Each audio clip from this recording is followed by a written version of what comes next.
जय हिंद स्टूडेंट्स, कैसे हैं आप लोग? कैसी तैयारी चल रही है?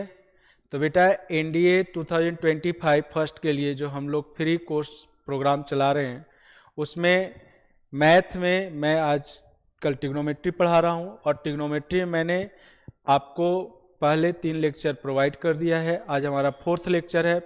तो 4th लेक्चर में हम लोग पढ़ेंगे ग्राफ ऑफ ट्रिग्नोमेट्रिक फंक्शन।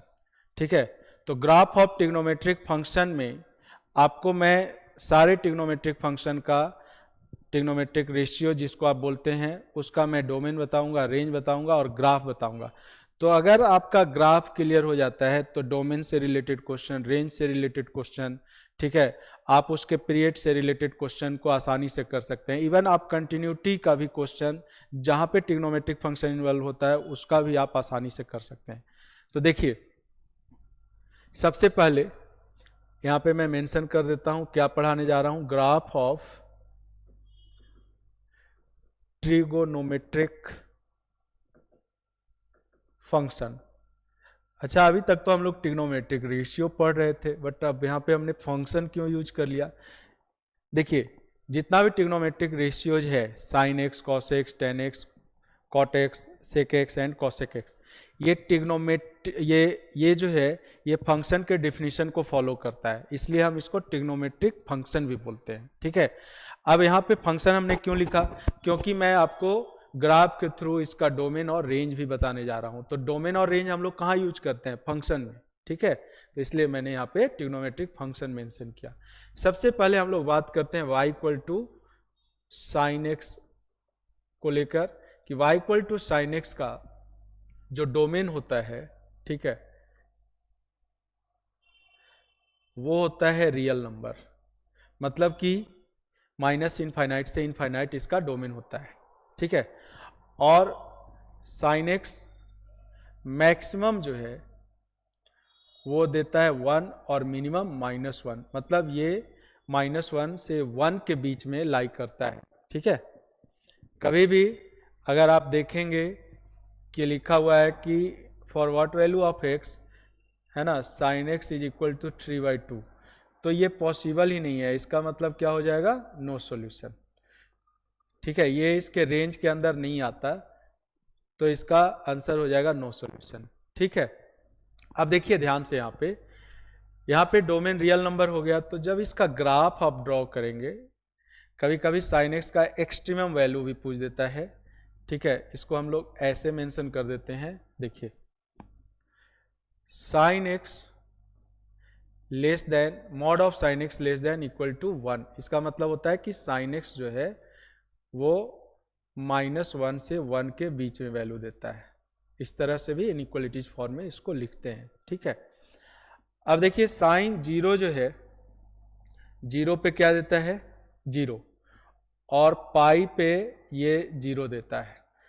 और यहाँ देखिए इसका जो रेंज है उसके अकॉर्डिंग हमने -1 और 1 मेंशन कर लिया। π/2 पे साइन 1 देता है, तो ये ग्राफ इसका ऐसे जाएगा। मैक्सिमम ये π/2 पे देगा क्योंकि π/2 पे 1 दे रहा है, और फिर ये इंक्रीज करके स्टिकली, है ना, और फिर ये डिक्रीज कर जाएगा। अब देखिए फर्स्ट क्वाड्रेंट में क्या होता है? Sign positive. सेकेंड क्वाड्रेंट में भी साइन पॉजिटिव होता है। तो यहाँ फर्स्ट क्वाड्रेंट हो गया 0 से π/2, सेकेंड क्वाड्रेंट हो गया π/2 से π। तो क्या इन दोनों क्वाड्रेंट में ये पॉजिटिव है ना, क्योंकि इसका जो वैल्यू है वो एक्स एक्सिस से ऊपर मिल रहा है। ठीक है, अब यहाँ पे 2π है। तो मैंने आपको बताया था कि पाई क्या होता है? पाई रियल वैल्यूज देता है। तो इसलिए जब हम लोग ग्राफ बनाते हैं तो एक्स एक्सिस हो या वाई एक्सिस हो, यहाँ पे हम लोग मेंशन करते हैं पाई के फॉर्म में एंगल को, क्योंकि एंगल जो है वो डिग्री के फॉर्म में, वो रियल नहीं होता है। तो हम लोग क्या करते हैं? डिग्री को कन्वर्ट कर देते हैं किस में? पाई में, और उस फॉर्म में हम लोग यहाँ पे मेंशन करते हैं। तो पाई कितने के इक्वल होता है? 180 डिग्री के। 2π कितने के इक्वल होता है? 360 के। तो यहाँ पे देखिए अब इसका ग्राफ इस तरह से बन जाएगा। तो ये देखिए मिनिमम क्या दे रहा है? मिनिमम ये दे रहा है -1, और मिनिमम कहाँ दे रहा है ये -1? 3π/2 पे। अब ये ऐसे ही क्या होगा? ये रिपीट होता चला जाएगा। जैसे आप देखिए एक साइकिल का मतलब क्या होता है, 0 से 360 डिग्री, और जब आप आगे बढ़ेंगे तो ये फिर रिपीट होता चला जाएगा। उसी तरीके से 0 से 2 पाई यानी कि 360 डिग्री तक जो हमें आप मिल रहा है वैल्यूज, वही फिर 2 पाई से आगे, ये देखिए इस तरह से यहाँ पे कितना हो जाएगा, ये हो जाएगा 4 पाई। तो इस तरह से आगे ये रिपीट होता चला जाएगा। तो ये तो पॉजिटिव वैल्यू के लिए हुआ। निगेटिव के लिए देखिए ध्यान से, यहाँ पे निगेटिव मतलब कि जब हम लोग क्लॉकवाइज मेजरमेंट करते हैं तो एंगल निगेटिव देता है। तो यहाँ देखिए ये आपका क्या हो गया, 0 से निगेटिव में -π/2 -π। तो जब आप निगेटिव में मेजर करेंगे तो यहाँ देखिए आप, ये आपका फोर्थ क्वाड्रेंट हो जाएगा, ठीक है, -π/2 से 0 फोर्थ क्वाड्रेंट हो गया, तो यहाँ पे निगेटिव दे रहा है। फिर जब आप आगे आएंगे तो -π/2 से -π, तो ये आपका थर्ड क्वाड्रेंट होगा, तो उसमें भी निगेटिव है। तो इस तरह से इसका sin x का ग्राफ बनता है, जहाँ पे आपको मिनिमम दिख रहा है रेंज -1 से 1, ये इसका रेंज हो गया। डोमेन देखिए, डोमेन आपको रियल नंबर मिल रहा है, तो डोमेन रियल नंबर मिल रहा है, ग्राफ कहीं भी ब्रेक नहीं कर रहा है, तो हम ये भी कहेंगे कि ये y = sin x जो है ये कंटिन्यूअस है for all x belong to R। तो अगर आपको ग्राफ क्लियर है तो ये भी इंफॉर्मेशन आप इंक्लूड कर सकते हैं, ठीक है। इसके बाद क्या इंफॉर्मेशन आप यहाँ पे इंक्लूड करेंगे, आप यहाँ पे देखिए 0 पाई 2 पाई 3 पाई, ये 3 पाई है, 4 पाई, यहाँ पे ये जो फंक्शन है वो 0 दे रहा है, यानी कि वैल्यू कहाँ दे रहा है, एक्स एक्सिस पे। तो एक्स एक्सिस पे y का वैल्यू क्या होता है, 0 होता है। तो आप ये भी इंफॉर्मेशन यहाँ पे लिख सकते हैं कि साइन थीटा या साइन x = 0, यानी x = क्या हो जाएगा, n पाई। तो ये आपको यहाँ पे मैंने ग्राफ के थ्रू ही जनरल वैल्यू बता दिया इसका, ठीक है। अब यहाँ पे देखिए 1 कहाँ दे रहा है, ये π/2 पे, और यहाँ पे आ जाएगा 5π/2, ठीक है। यहाँ पे जो एंगल बन रहा है ये क्या बन रहा है, 5π/2, और आगे बन जाएगा ये 9π/2। तो π/2 5π/2 9π/2 पे ये 1 दे रहा है, और यहाँ पे ये 3π/2 है, तो 3π/2 7π/2 11π/2 पे ये क्या दे रहा है, -1 दे रहा है। तो इसका भी जनरल वैल्यूज आपको ग्राफ के थ्रू मिल गया। sin x = अगर 1 है, ठीक है, तो x = ये हो जाएगा 4n + 1 π/2, ठीक है। चेक कर लीजिए n यहाँ पे क्या है, n आपका इंटीजर है, एनी इंटीजर। तो अगर 0 रखेंगे तो 1 देखिए ग्राफ के थ्रू π/2 पे मिल रहा है, अगर आप 1 रखेंगे तो यहाँ क्या बन जाएगा, 5π/2। तो 5π/2 यहाँ है, ये देखिए 1 दे रहा है कि नहीं दे रहा है। ऐसे ही 2 रखेंगे तो आगे 9π/2 मिलेगा, वहाँ पे 1 देगा, लेकिन -1 कहाँ देगा, तो sin x = -1।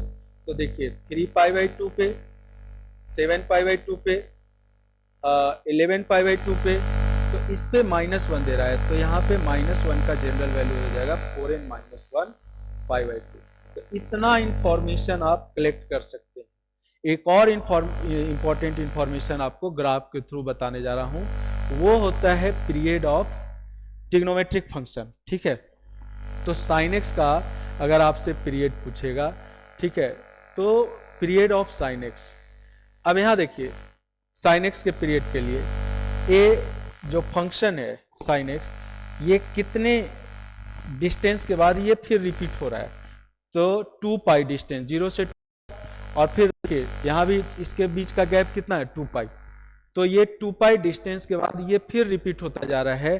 तो जो रिपीटेशन एक साइकिल के बाद आपको मिल रहा है, वो साइकिल कितने डिस्टेंस के बाद वो रिपीटेशन मिल रहा है, कितने पीरियोडिक साइकिल के बाद वो रिपीटेशन मिल रहा है, तो वो 2 पाई के बाद मिल रहा है। तो इस sin x फंक्शन का पीरियड हो जाएगा 2 पाई। तो यहाँ पे ये भी इंफॉर्मेशन आप कलेक्ट कर लीजिए, period of sin x is 2 पाई। ये भी क्वेश्चन एनडीए में डायरेक्टली पूछ लिया जाता है। तो देख लीजिए एक बार ग्राफ को, अगर आपको इसमें कोई डाउट लग रहा है तो आप मुझे कमेंट के थ्रू पूछ सकते हैं, ठीक है।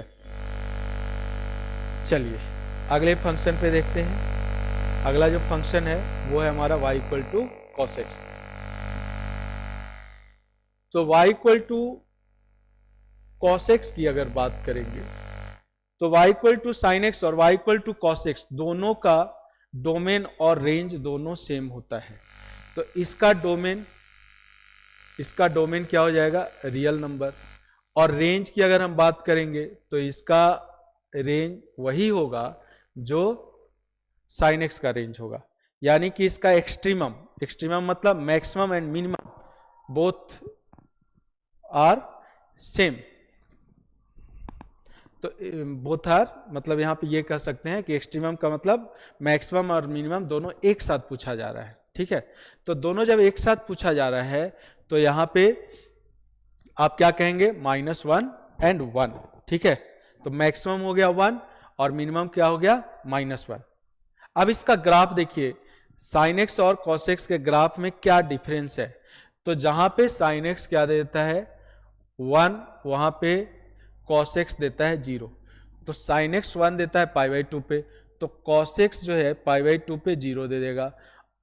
अब देखिए कैसे इसका ग्राफ बनेगा, तो ये 0 पे 1 देता है, तो इस तरह से इसका ग्राफ बनेगा। मतलब वो साइन एक्स का जो ग्राफ है वो क्या हो गया, थोड़ा सा ट्रांसफॉर्म हो गया। साइन एक्स का ग्राफ थोड़ा सा यहाँ पे ट्रांसफॉर्म हो गया। तो यहाँ पे देखिए आप, ये हो गया -π/2 और ये हो गया π/2। अब इसको फिर ऐसे ही आप, ठीक है, रिपीट करते जाइए। यहाँ पे -1 मिल रहा है और ये देखिए पाई है, ये हो जाएगा 3π/2 और फिर यहाँ पे आइए तो ये हो जाएगा आपका पाई, तो ये हो गया 2π, ये हो गया 5π/2। इस तरह से ये रिपीट होता चला जाएगा। यहाँ पे आइए, इसको यहाँ से रिपीट कर दीजिए। तो देखिए -1 हो गया मिनिमम, ना ये -1 से नीचे जाएगा ना 1 से ऊपर जाएगा। बस चेंजिंग क्या हुआ, सिर्फ वैल्यूज चेंज हो रहा है। जैसा कि साइन एक्स का वैल्यू जो π/2 पे मिलता है वो कॉस एक्स का 0 पे मिलता है। इस तरीके से जो साइन एक्स का 30 पे मिलता है वो कॉस का 60 पे मिलता है। तो वैल्यू क्या होगा, चेंज होगा। तो ये थोड़ा ट्रांसफॉर्म कर जाएगा। तो यहाँ पे देखिए आप, यहाँ पे फर्स्ट क्वाड्रेंट में साइन क्या होता है, ये कॉस पॉजिटिव, सेकेंड और थर्ड यहाँ पे मिल रहा है, इसमें है ना निगेटिव। फिर फोर्थ में क्या मिलता है, साइन पॉजिटिव, तो है पॉजिटिव। फिर फोर्थ के बाद क्या आ जाता है, फर्स्ट। तो फर्स्ट एक साइकिल कंप्लीट करने के बाद, एक साइकिल यहाँ कंप्लीट कर लेंगे तो फोर्थ के बाद क्या आ जाएगा, फर्स्ट। तो फर्स्ट में फिर पॉजिटिव मिल रहा है कि नहीं, क्लियर है ना ये बात। अब देखिए फिर इसमें पहले आपको इंफॉर्मेशन बता दूं कि कॉस एक्स का मॉड, इसको मॉड फॉर्म में ऐसे लिखेंगे, < <1। तो जब इसको ब्रेक करते हैं तो कॉस एक्स हमेशा -1 से 1 के बीच में वैल्यू देगा। तो बिल्कुल दे रहा है ग्राफ के अकॉर्डिंग। ठीक है, अब इसका जनरल वैल्यूज बताता हूं। जैसे मैंने अभी आपको साइन एक्स में जनरल वैल्यूज बताया 0 और 1 के लिए और -1 के लिए, वैसे ही आपको कॉस एक्स में बताने जा रहा हूं। देखिए कॉस एक्स यहाँ पे 0 कहाँ दे रहा है, π/2 पे, 3π/2 पे, 5π/2 पे, है ना। तो आप इसको ऐसे भी देख सकते हैं कि कॉस जो है 0 यहां दे रहा है, इस लाइन पे 3π/2 पे, फिर 5π/2 पे, 7π/2 पे। तो cos x इस लाइन पे जो y एक्सिस लाइन है इस पे 0 देता है हमेशा। तो ये ग्राफ में भी दिख रहा है। तो cos x is equal to, अगर 0 लिखा हुआ है तो x इज इक्वल टू, यहाँ पे क्या बन रहा है एंगल, 2n+1 π/2, मतलब ऑड मल्टीपल ऑफ π/2, जहां पे n क्या है, n इंटीजर है। ठीक है, और cos x 1 कहां देता है, तो देखिए पाई पे दे रहा है 1, नहीं 1 जो है ये 2π पे दे रहा है, और ऐसे ही ये 4π पे 1 देगा, 6π पे 1 देगा, लेकिन पाई पे, 3π पे ये हमेशा -1 देगा। ग्राफ में भी दिख रहा है आपको। तो अगर लिखा हुआ है cos x is equal to 1, तो x इक्वल टू आप लिखेंगे even multiple of pi. x equal to क्या लिखेंगे, इवन मल्टीपल ऑफ पाई। आप यहां से भी देख सकते हैं कि even multiple of pi angle यहां पे बनता है जहां 0 डिग्री बनता है, रिपीट करते करते। और odd multiple of pi, odd multiple of pi जो है आपको एंगल यहाँ बनता है, ये ऑड मल्टीपल ऑफ पाई हो गया और ये इवन मल्टीपल ऑफ पाई हो गया। ठीक है, तो cosx जो है 1 दे रहा है आपको, कहाँ पे cosx 1 दे रहा है इवन मल्टीपल ऑफ पाई पे, और cosx -1 कहाँ देगा, ये देगा ऑड मल्टीपल ऑफ पाई पे, यानी कि cos x इक्वल टू 1। तो देखिए x इक्वल टू 1, तो x इक्वल टू क्या हो जाएगा 2 पाई या 4 पाई, है ना। और अगर cos x इक्वल टू -1 है तो x इक्वल टू पाई होगा या 3 पाई हो सकता है, इस तरह से। तो देखिए आपको इसका एक्सट्रीमम भी दिख रहा है, एक्सट्रीमम मतलब मिनिमम -1 और मैक्सिमम 1। ठीक है, इसके बाद इसका तो यहाँ से यहाँ तक का डिस्टेंस हो गया 2 पाई h sin x, है ना, जैसा कि sin x में हमने देखा है। तो फिर ये 2 पाई डिस्टेंस के बाद इस फंक्शन का, किस फंक्शन का, cos x का पीरियड क्या हो जाएगा, ये भी 2 पाई हो जाएगा। ठीक है, इस तरह से आपको ये इंफॉर्मेशन ग्राफ के थ्रू देखने के लिए मिल रहा है। और यहाँ पे जो डोमेन है वो क्या है, रियल नंबर है। तो जब इसका डोमेन रियल नंबर है बेटा, तो आप बताइए कि क्या ये कंटिन्यूअस होगा, तो ये बिल्कुल कंटिन्यूअस होगा, ये पूरे रियल नंबर के लिए कंटिन्यूअस होगा। जब आप ग्राफ बना रहे हो तो कहीं ग्राफ नहीं, ठीक है, जैसे पानी की धारा ऐसे ऐसे यहाँ पे देखिए चलता चला जा रहा है, चलता चला जा रहा है, तो ये कहीं ब्रेक नहीं कर रहा है, इसलिए हम कह सकते हैं कि y equal to cos x is continuous for all x belong to r। ठीक है, क्या ये बात क्लियर हुआ? अब देखिए आप यहाँ पे अगर हम बात करेंगे y equal to tan x को लेकर के, तो tan x में थोड़ा चेंज हो जाता है, और किस टाइप का चेंजिंग देखने को मिलता है। y equal to tan x की बात करेंगे तो इसको हम लोग लिखते हैं sin x upon cos x, है ना। अब जहां cos x 0 होगा वहां पे tan x क्या हो जाएगा, अनडिफाइंड हो जाएगा। तो आपको अभी मैंने दिखाया, देखिए यहाँ पे cos x 0 कहाँ हो रहा है, cos x 0 हो रहा है, इसको देखिए थोड़ा मैं कलर चेंज कर देता हूँ, cos x 0 हो रहा है 2n + 1 π/2 पे। क्या आपको दिख रहा है cos x कहाँ 0 हो रहा है? अब जहां पे cos x 0 हो जाएगा, जहां पे ये cos x क्या होगा 0 हो जाएगा, ठीक है, वहां पे tan x क्या होगा, अनडिफाइंड हो जाएगा। तो इसके डोमेन के लिए हमें क्या करना होगा, पूरे रियल नंबर में से आपको 2n + 1 π/2 को माइनस करना, ठीक है, यानी कि π/2 पे ये अनडिफाइंड हो जाता है। और हम लोग क्लास 10th 9th से ही सीखते आ रहे हैं कि tan x π/2 पे अनडिफाइंड हो जाता है, यही कारण है कि tan x π/2 पे अनडिफाइंड हो जाता है। अब इसका हम लोग रेंज देखेंगे, तो जो चीज अनडिफाइंड हो रहा है वो कहां तक जाएगा, वो इंफिनिटी तक जाएगा। नीचे कहां तक चला जाएगा, -∞ तक चला जाएगा। तो इसका जो रेंज है वो है रियल नंबर। रियल नंबर का मतलब -∞ से इनफाइनाइट। अब इसका ग्राफ देखेंगे, ठीक है, देखिए इसका ग्राफ बिल्कुल आपको चेंज दिखेगा। सबसे पहले यहाँ पे 0 ले लिया हमने, और यहाँ पे हमने π/2 ले लिया। π/2 में ये जो लाइन है इसको एसिम्प्टोट लाइन कहते हैं, जो किसी भी फंक्शन को इन्फिनिटी को टेंस करवाता है। तो यहाँ पे देखिए आप, इसका ग्राफ कुछ ऐसे बनेगा, और इधर ले लिया हमने -π/2, -π/2 पे ये -∞ को टेंस करता है। तो देखिए आपको यहाँ पे ग्राफ जो मिल रहा है वो -π/2 से π/2 के बीच में मिला, ठीक है। अब इसी चीज को आगे हमें रिपीट कर देना है, तो tan जो है वो पाई पे 0 देता है, फिर 3π/2 पे इन्फिनिटी को टेंस करता है। तो ये सिंपल लाइन बना लेंगे, और यहाँ देखिए फिर उसी ग्राफ को हम रिपीट करेंगे। इस तरह से आगे देखिए ये आपका 2 पाई है और ये 5π/2 है, तो फिर यहाँ पे सिंपल लाइन बनेगा, और फिर उसी को रिपीट कर देंगे। तो ये जो रिपीटेशन हो रहा है ये कितने टाइम इंटरवल के बाद हो रहा है, कितने डिस्टेंस के बाद हो रहा है, तो -π/2 से π/2 के बीच का जो डिस्टेंस है वो पाई है बच्चों। तो अब ये पाई टाइम्स के बाद रिपीट हो रहा है, इसका मतलब है कि इस फंक्शन का जो पीरियड होगा, ध्यान दीजिएगा यहाँ पे, ये हो जाएगा पाई। और इसी तरह से tan और cot का, इन दोनों का पीरियड पाई होता है, और बाकी सारे फंक्शन का जो पीरियड होता है वो 2 पाई होता है। ठीक है, वो भी मैं आगे दिखाऊंगा। अब हम बात करते हैं कंटिन्यूटी को लेकर के। क्या ये फंक्शन कंटिन्यूअस है? बिल्कुल नहीं जी। ये फंक्शन जो है यहाँ पे ब्रेक कर रहा है, तो कैसे कंटिन्यूअस हो सकता है? तो ये फंक्शन अपने डोमेन में कंटिन्यूअस है। अगर एक पर्टिकुलर डोमेन की बात की जाए -π/2 के बीच में, तो ये फंक्शन कंटिन्यूअस है। ठीक है, लेकिन यहाँ पे ब्रेक हो रहा है, तो ये फंक्शन रियल नंबर के लिए कंटिन्यूअस नहीं है, ये फंक्शन अपने डोमेन में कंटिन्यूअस है।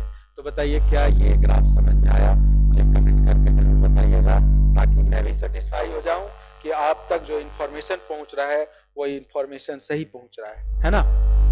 अब आते हैं हम लोग कॉर्टेक्स से रिलेटेड बात करते हैं। कॉर्टेक्स का जब ग्राफ ड्रॉ करेंगे तो देखिए जैसे हमने कॉर्टेक्स का किया, उसी तरीके से कॉर्टेक्स में भी हमें देखना पड़ेगा। y इक्वल टू कॉर्टेक्स को हम लोग लिखते हैं क्या? cos x upon sin x। और मैंने आपको पहले ही बताया कि sin x 0 कहाँ होगा, जहाँ sin x 0 होगा कि नहीं होगा? बिल्कुल होगा। तो sin x 0 रहता है कहाँ पे? x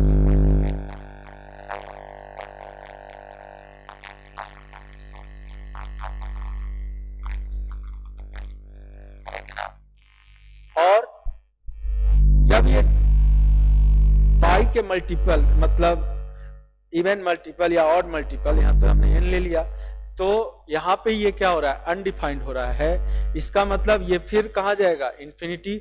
और मिनिमम कहाँ जाएगा? -इन्फिनिटी। और इसका जो रेंज है, इसका रेंज आप यहाँ पे मेंशन कर लीजिए, -इन्फिनिटी से।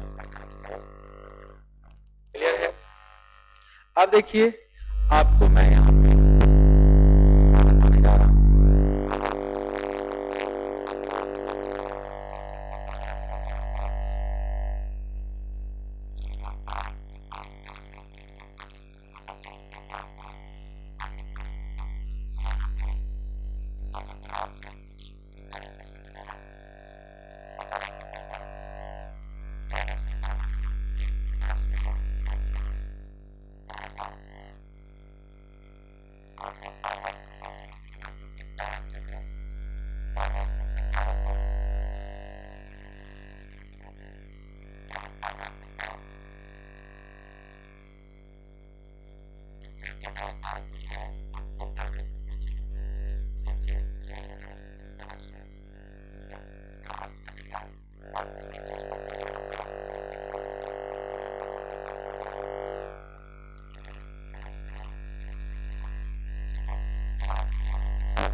इसका जनरल वैल्यू भी आपको अगर देखना है तो जहां पे cos 0 होता है वहां पे cot 0 हो जाता है, तो cot x is equal to 0, यानी कि x इक्वल टू कितना 2n + 1 5n। ऐसे देखो इसका छूट गया tan का, तो जहां पे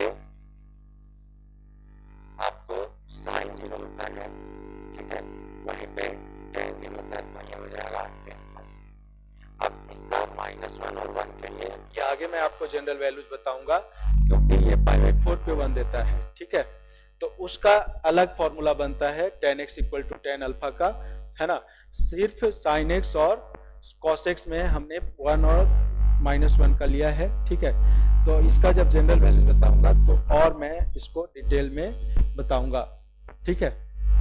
चलो यहाँ पे आ गया, तो cot x की बात हो गई। अब हम लोग बात करते हैं sec x को लेकर के। तो y इक्वल टू अगर sec x फंक्शन की बात करेंगे तो देखिए sec x को हम 1/cos x, ठीक है। sec x को क्या लिखते हैं हम लोग? 1/cos x। तो अब देखिए 1/cos x, tan में भी डिनोमिनेटर में cos x आ रहा था, यहाँ भी आ रहा है, तो जो tan का डोमेन होगा बेटा वही डोमेन sec का होगा, तो इसका डोमेन हो जाएगा r माइनस 2n प्लस 1 पाई/2। और इसका रेंज तो देखिए ये रेसिप्रोकल होता है किसका? cos का।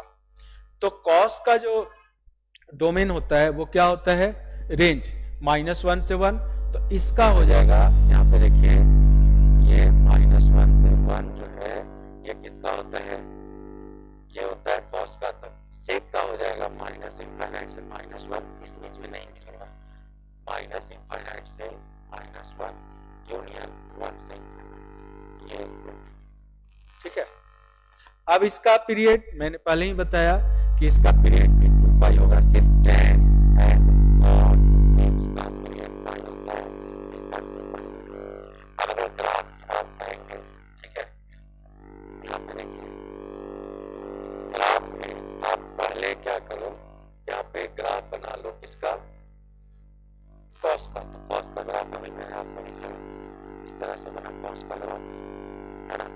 और आप क्या कर दो, उल्टा कर दो। तो पहले आप देखो पाई/2 में ये अनडिफाइंड हो जाएगा, पाई/2 का मल्टीपल दो, तो यहाँ पे देखिए अनडिफाइंड हो जाएगा, और जस्ट उल्टा कर दो तो ये जो है इस तरह से ये वाला जो ग्राफ आपको दिख रहा है ये sec x का रेड कलर वाला, ये sec x का।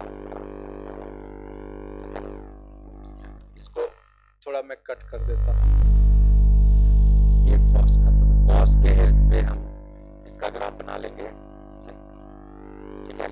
अब इसका देखिए रेंज, जैसा कि मैंने आपको अभी दिखाया ग्राफ के अकॉर्डिंग भी मैं वही चीज दिखा रहा हूँ, -∞ से -1 पे रुक गया, बीच में तो ये कट हो गया, और 1 से ∞, तो यहाँ मैंने क्या लिखा है? -∞ से -1 यूनियन 1 से ∞, ठीक है।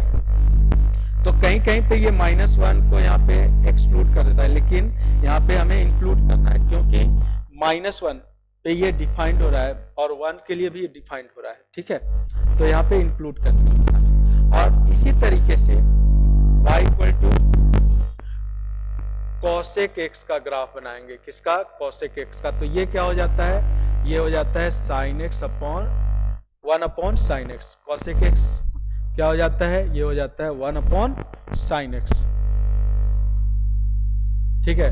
तो इसको हम लिखते हैं 1/sin x। तो जहां पे ये sin x 0 होगा वहां cosec x अनडिफाइंड होगा, तो cot में sin x डिनोमिनेटर में आता था और इसमें आ गया, तो cot का डोमेन हमने जो बताया था वही डोमेन इसका हो जाएगा, मतलब r में से माइनस हो जाएगा।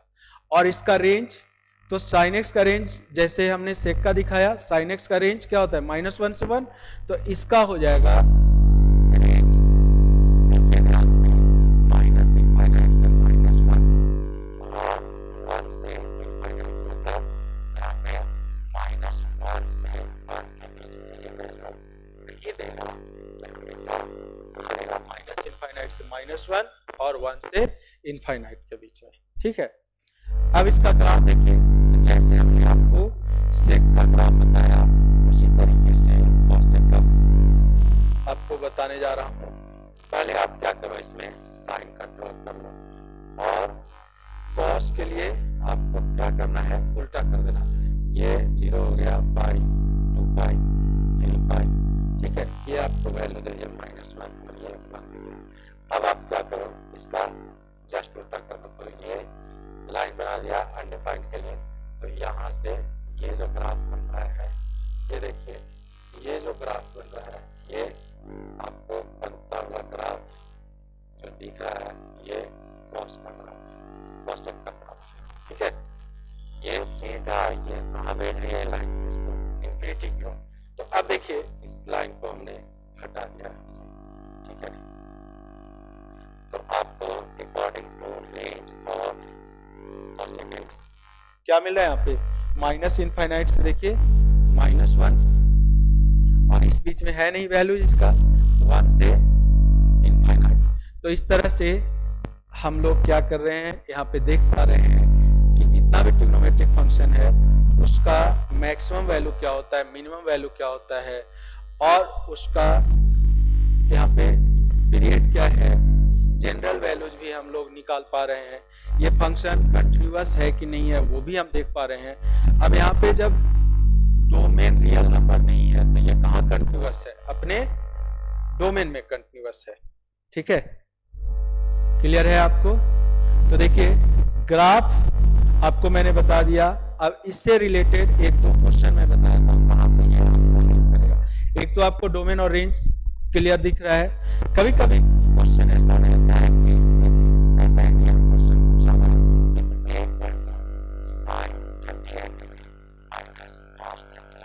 ऐसा क्या है, और यहाँ पे आपसे पूछेगा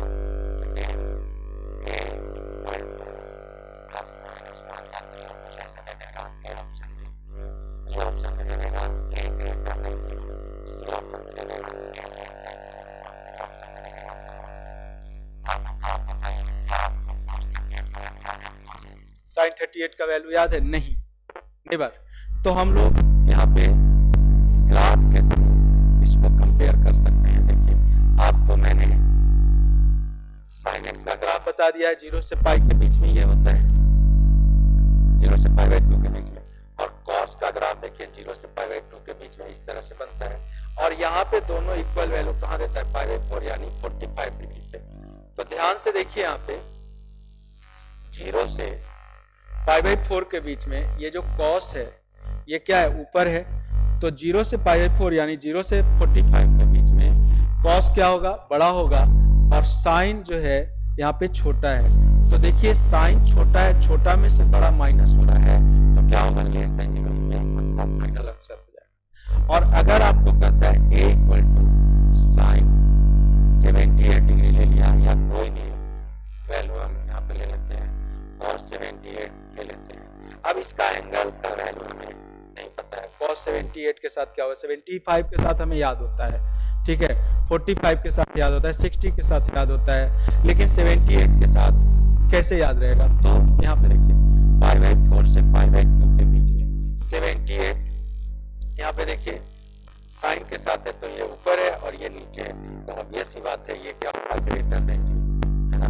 बड़े में से छोटे को माइनस करेंगे तो पॉजिटिव मिलेगा। तो इस टाइप का क्वेश्चन को ग्राफ के थ्रू हम इजीली सोल्व कर सकते हैं। ठीक है, तो आप देखिए जितना भी क्वेश्चन इससे रिलेटेड पूछा गया है प्रीवियस ईयर में, उस टाइप का क्वेश्चन भी मैं आपको करवाऊंगा जब पीवाईक्यू डिस्कस करना शुरू करूंगा। तो एक बार जरूर आप इसको स्टार्टिंग से लेकर के एंड तक जो भी आपको मैंने पढ़ाया है, ग्राफ में जो भी चीज़ें मैंने बताया है, अगर आपको कोई चीज़ समझने में दिक्कत होता है, ठीक है, तो कमेंट करके हमसे आप पूछ सकते हैं। मैंने कोशिश किया है कि आप जहां भी बैठे हो आपको 100% अच्छे से समझ में आ जाए। फिर भी अगर कोई इसमें त्रुटि रह जाए आपको समझने में तो आप ज़रूर हमसे पूछिए और बने रहिए हमारे साथ। बिल्कुल बेसिक से मैं आपको ट्रिग्नोमेट्री पढ़ा रहा हूं, और अगर आपने अच्छे से इसको पढ़ लिया तो पूरे क्वेश्चन को आप 100% श्योरिटी के साथ कर सकते हैं। तो बने रहिए हमारे साथ, मिलते हैं हम लोग अगले लेक्चर में।